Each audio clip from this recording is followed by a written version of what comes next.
সময়ের কাজ সময় করতে হবে। ব্যস্ত জীবন আসার আগেই কোন সময় অবসর সময়টা কাটাতে হবে, ব্যস্ত জীবন আসার আগেই। এখন আমি বসে আছি, নফল নামাজ পড়ার সময় আছে, নফল 2 রাকাত পড়ে নেন। একটু বসে আছি, 2 আয়াত কোরআন তেলাওয়াত করা সময় আছে, পড়ে নেন। সময় আছে একটু দিনের দাওয়াত দেই, কারণ আমি এখন অবসর সময় একটু কাজ করি।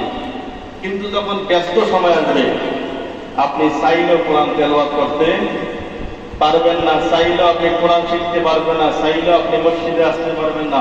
অনেক মানুষ আফসোস করে বলে, হুজুর যেই সময়টা কোরআন শিক্ষা করতে পারি নাই, কম বয়স ছিল, কারণ ওই সময়ের শিক্ষার জন্য উপযোগী সময় করতে পারি নাই।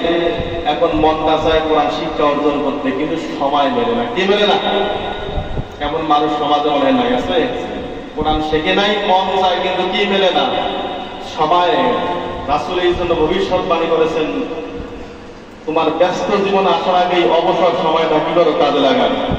আপনি 12টা মাসের মধ্যে 3টা মাস কাজকর্ম থেকে অবসর থাকেনি, 3টা মাস ইবাদতের মধ্যে কাটায় দেন, কোরআনের পথে কাটায় দেন, দ্বীনের পথে কাটায় দেন।